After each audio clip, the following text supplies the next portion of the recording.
Okay, it's going to be an unexpected, not planned Ring of Honor review. This is a good time to review Suffocation. You know, this would never get a classic review. If you were to ask me, what's one of the worst Ring of Honor shows of at least of the heyday, at least of the the Gabe Sapolsky era, I definitely think this show would come up. When I look back at it now, I think this show actually got a lot of shit because of the ending with the Suffocation angle with Homicide.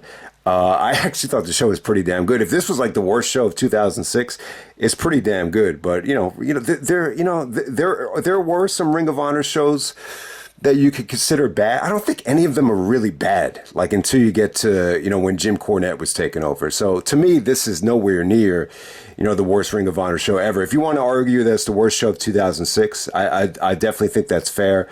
But the reason I'm talking about it is because of the actions from last weekend, which definitely created a lot of controversy. Definitely going to be a polarizing show when you look back on it. My stance on it, I was cool with it. I was cool with the, I did think it was a little bit rough, especially going on right before the main event. I just thought it was tough to follow more than anything. But, I'm all for doing something that could, spark some interest or give someone more heat. I definitely think it puts Moxley over as a monster heel. It's something, it's almost like going through the depths of evil. This is like the Gimp from Pulp Fiction type of stuff. So I was definitely cool with it. I think my biggest gripe was I just think you needed to end the show like that. I just thought it was unfair, the Hangman and Swerve, that they had to follow it. And I just, especially with the type of match that Hangman and Swerve had, where it was just very violent, which is fine. They went for more brutality and violence and symbolism with the violence than actually trying to have like a great match.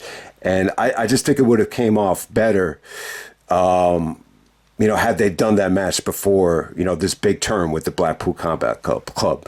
But hey, man, if you haven't seen this show, this ends with Adam Pearce and Steve Corino, choking out Homicide with a, plastic bag. This is almost like a shopping bag, very baggy. This is a much bigger bag than the one that Moxley used to choke out Danielson. And, the way it was done, this was a little bit different. So it does seem like the Danielson thing is getting a little bit of criticism in terms of, how come Danielson wasn't able to fight out of it? He's kind of just holding on to the ropes. It's just really Moxley choking him out. This is a little bit different. They try to make this a little bit more believable with, Pearce and Corino trying to ground Homicide to the point where he was just, indefensible. So, the Danielson stuff, I'm seeing a lot of different arguments, like how come Danielson wasn't able to, retaliate, or, how come Danielson isn't going to try to sue the company for, unsafe working conditions and all that stuff. But, it really is funny. I really do think this was a collaborative effort. I do think Tony Khan, is going to get a little bit of, criticism for this. And I'm seeing that he is. I don't think you could blame it all on him, though. I do think this is what probably happened. I think he probably said to everybody, we're closing in on this media rights deal with Warner Brothers Discovery. He mentioned that they're at the 1 yard line away from securing the deal, which is good. I think they should stay on TNT and TBS. I think there's a lot of power with still being on cable, no matter how you look at it, especially when you compare it to Honor Club. I just think there's a lot of benefits to being on it. So I just think he said to everybody, what can we do to really, spark some interest other than just having great matches? And, he said, we have a lot of great wrestlers and agents in the back, and they all thought, we could do this and it could be appropriate and we could get away with it. And I think that's what they did. You got Bryan Danielson, wrestling on the opener of this show. It's funny. I don't really know if these Ring of Honor shows had the technology where the wrestlers could just watch it in the back. Danielson is backstage. I'm assuming, you could talk to the wrestlers. There's so much time to kill. There's so much downtime that he probably did remember the angle, even though, I don't know, Danielson wasn't out there for the Homicide Suffocation, but, Danielson is on the show. Christopher Daniels is on the show as well. He wrestles Brent Albright. Daniels is, a major player as the GM, and I'm assuming he does some stuff as an agent as well. So, it wouldn't shock me if Daniels, remembered the angle. Jim Cornette is on the show as well. So when Jimmy shits on the show, it should be interesting to see if he could, remember this angle and remember an angle that inspired this one, maybe going back to the 40s, 50s from the territorial days. Who knows? I'm sure that they've tried to do this in some form or fashion, and when you look back at historical wrestling. And if anyone's going to remember that, it's going to be Jim Cornette. But obviously, Cornette is going to have, mixed feelings on this whole angle, as we could definitely expect that. Oh man, who else is on this? All right, so I did want to mention this. All right, so the show is actually from Dayton, Ohio. Moxley is from Cincinnati. There's a good chance that Moxley could have actually been on this show. So that will be really interesting if news came out that Moxley was on the show and actually remembered this angle. But from my recollection, this is the first time where we've ever had someone trying to choke out somebody or asphyxiate somebody, suffocate somebody with a plastic bag. So yeah, during the review, I actually used the word asphyxiation. So suffocation causes asphyxiation. I just, I thought maybe I had used the wrong word. Most people are using the word suffocation, but there really is no right and wrong in terms of using either word. But hey, I think the thing that the other thing is it did feel like something really evil, out of the box from Moxley, and I think the other X factor is you've seen Bryan Danielson get fired over this, not from a plastic bag attempt. But he actually got fired by choking out Justin Roberts with his tie. When the reason he got fired is because when the Benoit incident happened, it was reported that asphyxiation was actually involved there. So it kind of brought back some bad memories there. So, but hey man, we're gonna get right into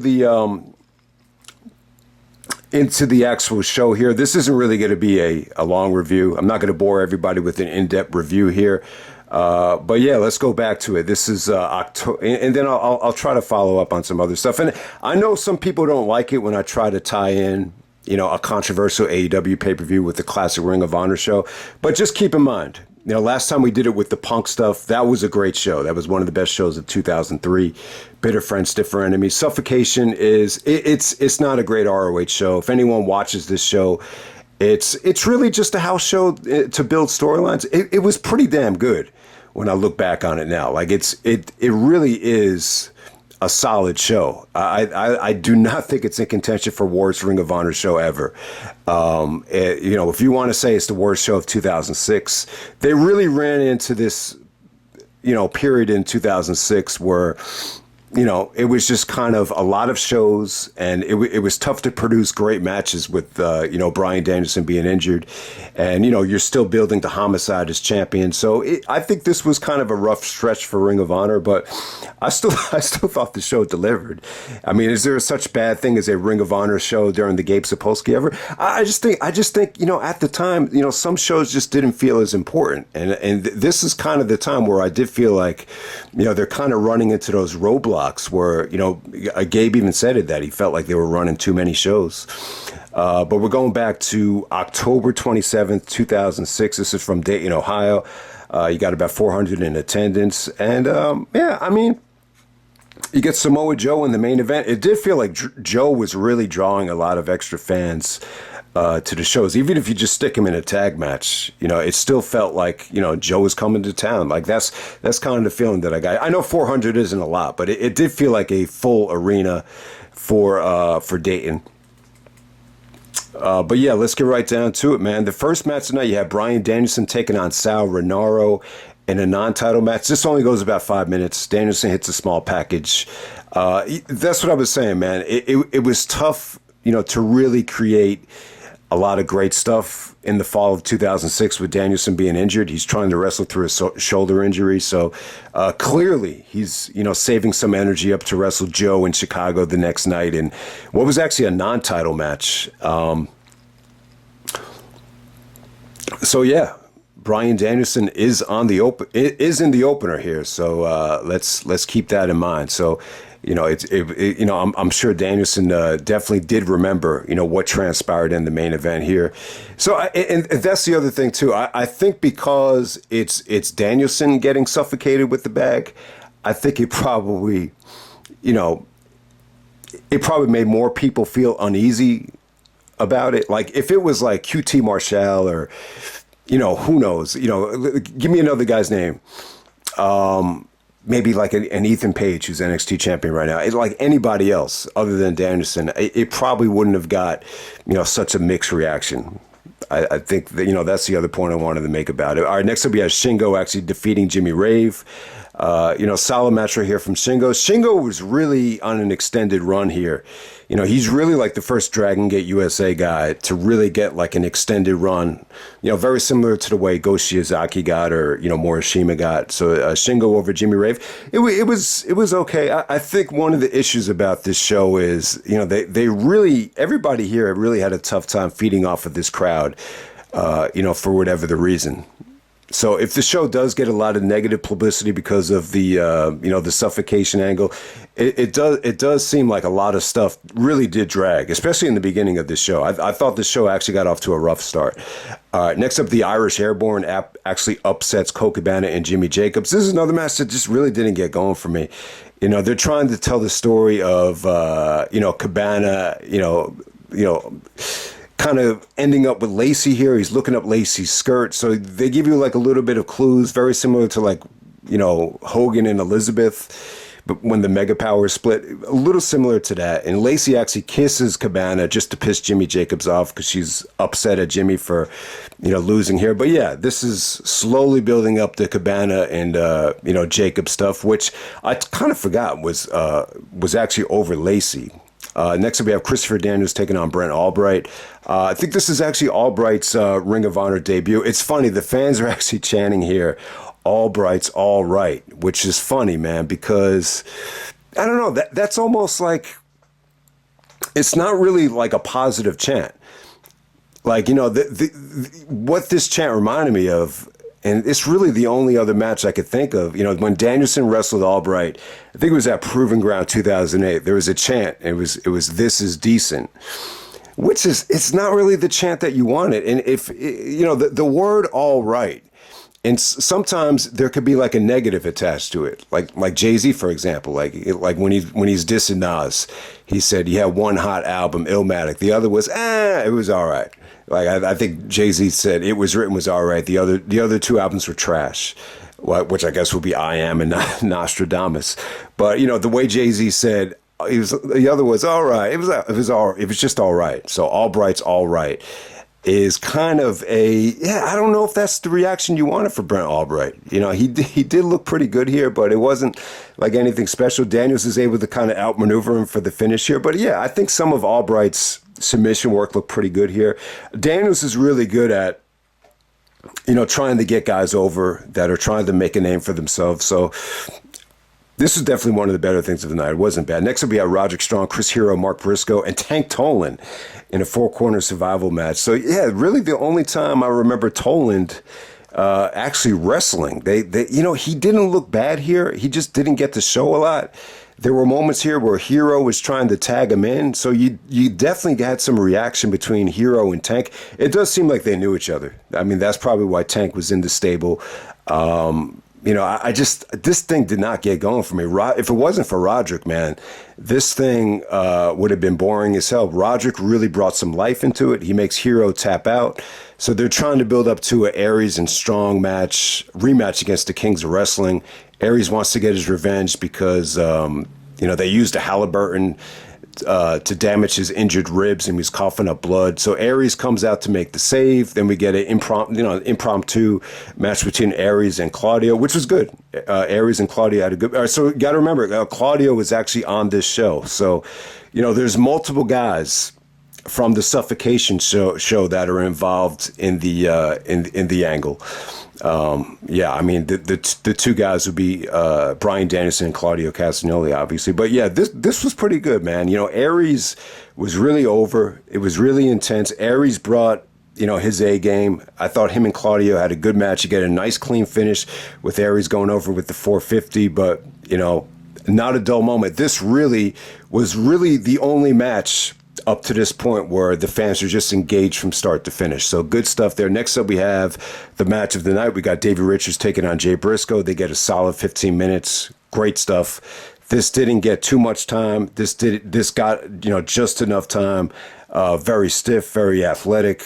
Great, some great counters from Davey out of the Yakuza kick into the belly to belly. I mean, it was really good stuff. So brought back some harsh memories here. If you remember when Jay passed away, I remember Davey uploaded that really emotional promo. I've never seen Davey that upset before. So, I just think these two guys were made for each other. I mean, this is something that Ring of Honor should have went to earlier. I felt like they went to it a little bit too late. They went to it when Jay was champion. I wish they had went to this when Davey was champion, because Jay cut that, the best promo of his life, that day one promo. But, the Briscoes were still together, so I understand why. But I really think Jay could have done a lot for Davey and helped him in his title reign. But, yeah, I thought this was awesome, man. Davey Richards and Jay Briscoe, match of the night. And, maybe the best match that they had. I know they had the match at, I think, Honor in the Heart of Texas in 2013 when Jay was champion. That match, I felt like it went a little bit too long. And yeah, it wasn't as crisp as this was. This was actually, really good stuff. So definitely the match of the night. Next up, Delirious taking on Matt Sydal. Got too much fucking time, man. They got 25 minutes. This shit just dragged big time. I mean, eventually they won the fans over. It just took a while. But, Delirious and Matt Sydal, you know what to expect from both guys. It's a rematch of survival of the fittest. You actually get Sydal as more of a heel here. Delirious is funny as hell, too. He was working over Sydal's neck, and he was actually saying, I'm gonna work the nerves. So, hey, Sydal actually does go over. Oh, I'm sorry. Delirious actually goes over with the chemical imbalance, but it was pretty damn. I mean, by the end of it though, they had the fans chanting that was awesome. But I'll tell you what, they just got too much time, and it really did drag for like the first 15 minutes. But hey, man. Shout out to those two guys. They always deliver good matches. I just think this was a bit ambitiously long. Our next up, we had Homicide and Samoa Joe taking on Adam Pearce and Steve Corino with Jim Cornette and Shane Hagedorn. Shane Hagedorn was key because that opened the door up for Joe to chase out Shane, and that left Homicide vulnerable to be choked out or suffocated by the plastic bag. So wanted to make that point. Cornette comes out. He's talking shit to the fans with his tennis racket. Yeah, Joe actually had some really nice sequences with the tennis racket as well. But what was really interesting here is Corino and Pearce, especially Corino. He looks fat as hell here. This is the time where Corino said that all he was eating was pizza, and he said if he was what he ate, he would look like a pizza. I remember that he did an interview talking about how bad his diet was. That makes you never want to eat pizza again when you see how bad Corino looks on this show. So he looks fat as hell. He looks out of shape, and he's talking shit to the fans. He's calling the fans fat.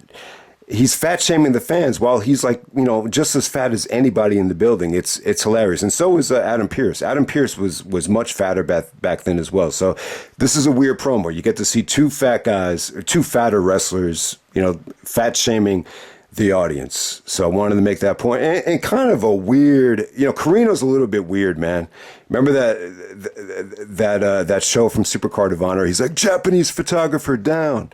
So yeah, Corino's a little bit racist here. He actually calls Homicide black. He's like, Homicide, get your black ass out here. I didn't know Homicide was black. I always thought he was Puerto Rican, but you get the point. Homicide and Joe come out. I gotta say, I think the match is okay. I think Joe was kind of just there for the most part, but there were some good moments from Joe where he sent the fans home happy. But this is really all about Homicide. Homicide looked awesome here. His lariats looked great. There was an awesome table spot from him. I gotta say, it was pretty damn good. Like, this show didn't leave me that cold. Like, it really wasn't like, if you compare this show to some of the shows that Cornette booked, it's a lot better. I really, really did not think this was that bad. Homicide actually does go over. And it was a pretty damn good main event. But, like I was saying, Homicide was left vulnerable at the end of this thing. They choked him out with the bag. Prazak was really good on commentary here. And, when you look back at what happened at All Out, it almost had a feeling like Jim Ross, wasn't ready for it. It felt like a lot of guys on commentary weren't quite ready for it. Maybe Jim was. I have no idea. I'm certain Excalibur was. But here, Prazak did a really good job of just explaining how this could cause brain damage, and that this is an attempt, that this is murder chance.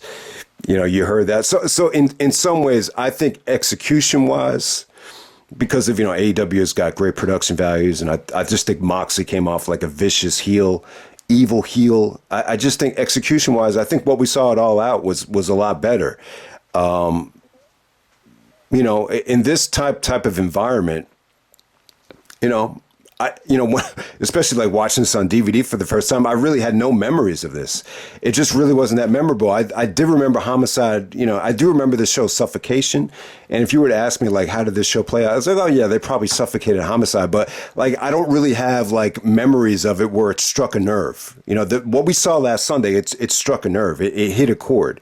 This didn't really do that for me. I will say, I think Prazak sold it well. He sold it like this is an attempted murder, an attempted homicide. Cornette even said they're going to try to homicide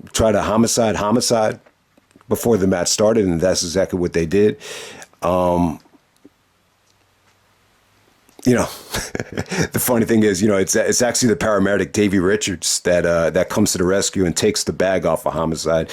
And when Davey throws the bag at Corino goes like, I don't even know who you are. Eventually he knew, though. I think he called plenty of Davey Richards matches over the years. But yeah, you know what, guys? So yeah, I just wanted to, I guess you could just call it pay tribute to this show, because this is pretty much. This is really the last time I think it happened with someone actually trying to use a plastic bag to suffocate somebody. So wanted to do that there. But yeah, I mean, anytime you have a controversial show the way All Out was, there's going to be mixed feelings. But overall, I was really happy with it. The only thing I would have changed is I just wish Hangman and Swerve didn't have the burden of going last. I just think when you do something that controversial, sometimes it takes away from the rest of the show. But I'm all for AEW trying to push the envelope. I mean, you would kind of think in today's climate, the smarter thing to do would be to try to appeal to the advertisers and not try to turn them off. But there's another side to it too, is like, what can we do that's going to move the needle? You want to move the needle, and you want to, get people talking. So this would be the other side to it. And you want to kind of do that without, crossing the line. But yeah, I'm definitely all for it. It didn't really offend me that much. I did think it, because it's Danielson and because you love him, and because of, some of the past experiences that we've seen with guys being choked out, it kind of had a little bit of a dark feeling to it.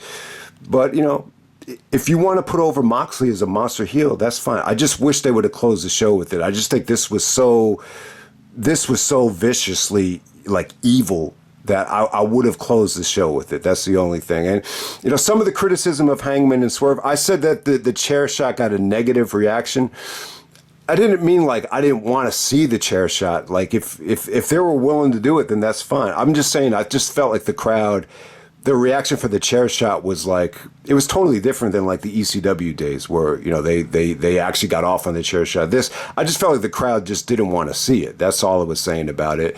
And, Hangman and Swerve definitely had, the type of match that was just more violent than athletic. And I just think if they were going to go in that direction, I just wish they would have had that match, before the angle. But hey, man, that's ROH's Suffocation. Hope some of you guys were cool with me kind of reflecting on the pay-per-view. This isn't a classic review, so it's not going to get a classic tag. But yeah, I actually think the show was pretty damn good. If this was the worst show of 2006, I think 2006 was a pretty damn good year. But, they definitely had a little bit of a drought during the Danielson injury. I think they were running too many shows. I think, Suffocation, The Bitter End, Black Friday Fallout, those were pretty, rough shows, I think, to sit through for that time. But this is all about building Homicide and Corino. I didn't talk about it, but Homicide and Corino. It's funny, Bitter Friends, Stiffer Enemies, that featured the best Homicide Corino match. This Homicide Corino thing, it had to come to an end, and it dragged on forever because Corino really wasn't, a cohesive part of the roster. And, but yeah, this ending, I don't think it really quite resonated with the fans. I think Corino was really out of shape at this time, and I just remember the finality of the feud. It was just a little bit forced, but this is where it happened, though. Suffocation. I'll just end it right there, and I'm out. All right.